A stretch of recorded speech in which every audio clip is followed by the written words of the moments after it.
No vídeo de hoje, vamos explorar a vida de Mel Gibson e sua batalha contra a indústria implacável de Hollywood. Desde seu início humilde em Nova York até o estrelato com filmes como Mad Max e Máquina Mortífera, Gibson enfrentou os desafios do estrelato e os meandros sombrios de Hollywood. Sua carreira é marcada por glória e controvérsia, revelando a verdadeira identidade da indústria do entretenimento de Hollywood. Prepare-se para uma história de resiliência e transformação, e um olhar revelador sobre os desafios que enfrentou na indústria. Capítulo 1. O início da fama. Mel Gibson, nascido em Peekskill, Nova York, começou sua jornada para a fama muito longe dos holofotes de Hollywood.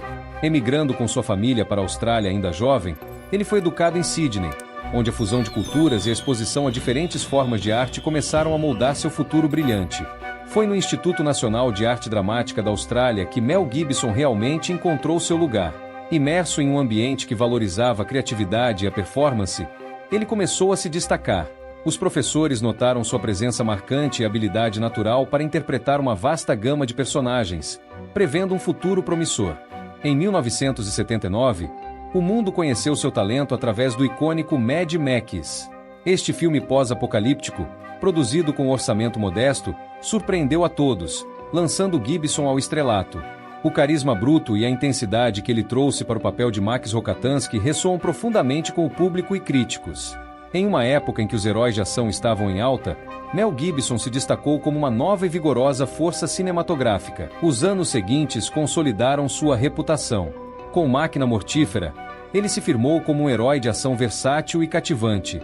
Sua química com Danny Glover trouxe uma nova dinâmica ao gênero policial, com uma combinação de humor, drama e ação que conquistou uma legião de fãs. Em 1995, Mel Gibson deu um salto audacioso na sua carreira, tanto na frente quanto atrás das câmeras, com Coração Valente. O épico histórico não apenas mostrou seu talento como ator, mas também sua visão como diretor. A crua e visceral representação da luta pela liberdade dos escoceses, liderada por seu personagem William Wallace, tocou os corações e mentes de espectadores em todo o mundo. O filme foi um sucesso estrondoso, conquistando 5 Oscars, incluindo melhor diretor e melhor filme. Esse reconhecimento da Academia foi um momento de consagração, elevando Mel Gibson ao panteão dos grandes de Hollywood. Mas a ascensão meteórica de Gibson não veio sem sacrifícios pessoais. Por trás das câmeras, ele enfrentava uma intensa pressão para manter seu status e sua sanidade em uma indústria notoriamente impiedosa. No entanto, seu compromisso inabalável com a arte e sua determinação em contar histórias autênticas mantiveram-no no caminho, desafiando todas as probabilidades. Capítulo 2. A queda. Pouco tempo depois do seu sucesso estrondoso, Mel Gibson começou a ser envolvido em uma série de escândalos que abalaram profundamente sua imagem pública. Em 2006, foi preso por dirigir embriagado, e durante sua prisão, fez comentários preconceituosos que provocaram indignação em escala global. As alegações de ameaças contra sua ex-esposa adicionaram mais lenha à fogueira, desenhando uma imagem de Gibson muito diferente da que os fãs haviam admirado na tela grande. Essa sequência de eventos provocou uma rejeição massiva por parte do público e da indústria cinematográfica. Hollywood, uma máquina que anteriormente havia celebrado cada um de seus sucessos, agora parecia determinada a apagá-lo de seu panteão de estrelas. Seus projetos foram cancelados, contratos foram rescindidos, e o ator se viu cada vez mais isolado. Os tabloides, famintos por drama, se alimentavam avidamente de cada detalhe de suas lutas pessoais. Os paparazzi o seguiam incessantemente, capturando momentos de vulnerabilidade e expondo suas falhas ao público. Cada passo em falso era amplificado, e a pressão pública sobre Gibson aumentava exponencialmente. A mídia e a opinião pública mostraram pouca misericórdia. Os amigos e aliados de outrora começaram a se distanciar, temendo que suas próprias carreiras fossem afetadas pelo turbilhão em torno de Gibson. Em meio a esse caos, ele lutava para manter a sanidade e a dignidade, enfrentando uma espiral de controvérsias que pareciam intermináveis. Para Gibson, esse período foi marcado por uma profunda introspecção e uma luta contínua para encontrar um caminho de volta à redenção. A solidão e o ostracismo serviram como catalisadores para uma dolorosa reavaliação de sua vida e carreira, forçando-o a confrontar seus demônios pessoais e buscar uma forma de reconstruir sua reputação e legado. Capítulo 3. O encontro perturbador. Em 1998, Mel Gibson surpreendeu o público ao relatar um encontro estranho e inquietante com Christopher Walken em um hotel em Nova York. Ele descreveu a experiência como assustadora, chegando a insinuar que Walken poderia ser o anticristo. Durante a conversa, Gibson notou um número 666 em neon vermelho e sentiu uma presença demoníaca no ambiente. A opinião dele, em relação às mulheres em filmes do começo ao fim, é breve. Ele diz, mulheres em filmes? Desnudas ou mortas, ambas são melhores. E é como, uau. Ele veio me ver uma vez em um terraço em Nova York. Eu disse, ei, podemos conversar? Ele disse, claro. Ele veio flutuando, de lado, entre uma multidão de pessoas. Ele estava vestindo roupas pretas. Era como aqueles velhos filmes de vampiros em que eles não caminham, flutuam. E ele era um dançarino, sabe? Então ele se movia com tanta elegância, e ele se movia de lado e se sentou em uma cadeira ao meu lado. E meio que me assustou. E ele é um cara muito inteligente. Começamos a conversar e eu nem falei muito sobre o roteiro. Nada. Apenas comecei a falar com ele sobre a época medieval e ele começou a falar sobre torturas. E mudamos para o assunto de torturas porque ele tinha lido um livro sobre torturas. Eu tentei lembrar algumas das coisas mais horríveis que tinha lido naquele livro. E ele estava tipo, oh! E ele tentava superar as torturas. E meu assistente estava lá e foi embora porque não conseguia suportar mais. O ar tinha se tornado frio. E então ele foi embora e eu também queria ir embora. Porque eu sabia que não queria trabalhar com ele. E as coisas estavam ficando assustadoras. E então eu me virei e estávamos no topo do Hotel Península. Eu me virei para evitar o olhar dele em certo momento. E eu estava olhando para o prédio e vi um número 6 no topo, onde havia um gigantesco 6 triplo iluminado em vermelho. E eu olhei de um lado para o outro e ele começou a sorrir. E eu pensei, oh não, Chris Walker é o anticristo. Quando eu cheguei aqui, estava nos meus 20 anos. Foi a primeira vez que realmente cheguei aqui. E sabe, eu tinha muitas paranoias em relação a esse lugar, sobre o que diabos estava acontecendo, porque havia muitas coisas que eu não conseguia entender. E ninguém se importava realmente em me explicar.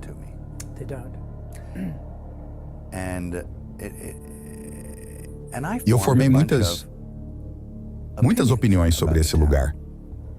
E sobre as pessoas dele. Certamente não poderia ser assim, porque nem todo o lugar pode ser como, você sabe, um vilarejo dos estranhos. É como quando há uma pessoa estranha rondando e todos no bar ficam quietos e encaram e te dizem, não vá até a casa no topo da colina. E então você vai lá e pensa, não, estou errado. Ou seja, foi apenas um pensamento louco. Estou paranoico.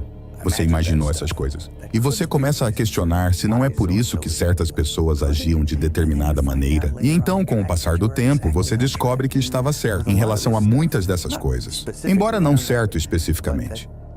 Você começa a perceber que seus piores pesadelos eram reais. Você fica meio que, Isso é o que eu entendo como começar a nadar com os salmões na correnteza. Sabe, se você fica aqui tempo suficiente, você se encontrará fazendo essas coisas. E você tem que... Há uma maneira de fazer isso, sem realmente fazer. Isso leva tempo e requer relaxamento. Não ficar desconfortável, aceitar isso pelo que é. Entender o que é. Uma vez que você entende e não tem mais medo, você começa a superar isso. E então, pode se ocupar de fazer o que estava tentando fazer inicialmente. Um lugar como esse pode te humilhar. E pode te humilhar ou te tornar humilde. Ele pode destruir sua vida em pedaços, se você permitir. Gibson revelou que o encontro ocorreu durante um momento particularmente vulnerável de sua vida, quando ele se sentia constantemente assombrado por forças invisíveis. A conversa com Alken, marcada por um clima sombrio e uma sensação avassaladora de mal-estar, apenas intensificou sua paranoia e medo. Essa revelação chocou fãs e críticos, adicionando uma camada de mistério e intriga à já tumultuada vida de Gibson. Ele explicou que esse evento teve um impacto profundo em seu estado emocional e mental, reforçando sua crença de estar em uma batalha contínua contra forças além de sua compreensão. A experiência perturbadora tornou-se um ponto de inflexão, levando a questionar a própria realidade e as intenções daqueles ao seu redor. Gibson disse que, após o encontro, passou a enxergar sua vida e carreira sob uma nova luz, sentindo uma urgência renovada em lutar contra as trevas que ele acreditava estarem tentando dominá-lo. Essa batalha espiritual tornou-se uma parte central de sua narrativa pessoal, moldando suas decisões e ações nos anos que se seguiram. Capítulo 4. A Batalha Espiritual. Para Mel Gibson, esse período turbulento de sua vida foi mais do que uma série de escândalos. Foi uma verdadeira batalha espiritual. Em sua perspectiva, forças malignas, lideradas por Satanás, estavam determinadas a destruí-lo e impedir seus planos futuros. Essa interpretação mística de seus desafios ganhou força e significado quando ele decidiu produzir o filme Paixão de Cristo em 2004. O projeto foi uma empreitada audaciosa e profundamente pessoal, realizada inteiramente em latim e aramaico, desafiando as convenções estabelecidas de Hollywood. Paixão de Cristo não só enfrentou críticas e controvérsias devido à sua representação gráfica da crucificação de Jesus, mas também por suas implicações religiosas e culturais. No entanto, a mensagem poderosa do filme e a dedicação fervorosa de Gibson à sua fé tocaram milhões de pessoas ao redor do mundo. O filme foi um sucesso monumental, arrecadando mais de 600 milhões de dólares globalmente. Além dos números impressionantes, Paixão de Cristo teve um impacto profundo nas vidas das pessoas, sendo creditado por muitos por resgatar e renovar sua fé. Esse triunfo cinematográfico não apenas marcou a carreira de Gibson, mas também serviu como uma declaração de sua resiliência e convicção espiritual. O filme se tornou um marco, simbolizando sua capacidade de superar adversidades e transformar suas batalhas pessoais em uma força positiva e inspiradora para o público. Capítulo 5. Redenção e reflexão. Após anos de intensa perseguição midiática, Mel Gibson começou a trilhar seu caminho de volta à aceitação pública. Uma virada significativa ocorreu quando Whoopi Goldberg defendeu-o publicamente, desmentindo acusações de racismo e destacando a complexidade de sua situação. Essa defesa deu início a uma gradual reabilitação de sua imagem. Atualmente, Gibson está dedicado à conclusão da sequência de seu icônico filme Paixão de Cristo de 2004, intitulado A Paixão de Cristo, Ressurreição. Este novo projeto promete explorar os eventos que ocorreram entre a crucificação e a ressurreição de Jesus Cristo, trazendo uma perspectiva poderosa e espiritualmente profunda para a tela. Jim Caviezel, que interpretou Jesus na primeira parte, retorna para o papel principal. A produção é dirigida por Gibson e escrita em parceria com Randall Wallace. O filme promete ser uma jornada visualmente impressionante e espiritualmente profunda, explorando os 3 dias cruciais que mudaram a história da humanidade. Assim, Mel Gibson transformou seus desafios em oportunidades para refletir, crescer e se reinventar, continuando a impactar a indústria cinematográfica com sua visão única e comprometimento inabalável. Podemos concluir que, embora Gibson tenha identificado Christopher Alken como potencialmente demoníaco, não acredita-se que ele seja o anticristo. Alken pode ter sido usado por Satanás naquele momento, mas não representa a verdadeira figura do anticristo descrita na Bíblia. Essa reflexão final oferece uma perspectiva sobre a complexa interação entre crenças pessoais, espiritualidade e a indústria do entretenimento. A trajetória de Gibson é um lembrete de que, por trás do glamour e das manchetes, há lutas internas que moldam cada decisão e cada momento de triunfo ou queda. A história de Mel Gibson é uma saga de redenção e luta, um testemunho de resiliência que continua a inspirar. Seu legado é uma prova de que, independentemente das adversidades, é possível emergir mais forte e mais determinado. E aí, gostou do conteúdo? Então, não esqueça de deixar o seu like, se inscrever no canal e ative o sininho para receber todas as notificações. Sua participação é muito importante para continuar trazendo vídeos incríveis como esse. Até a próxima!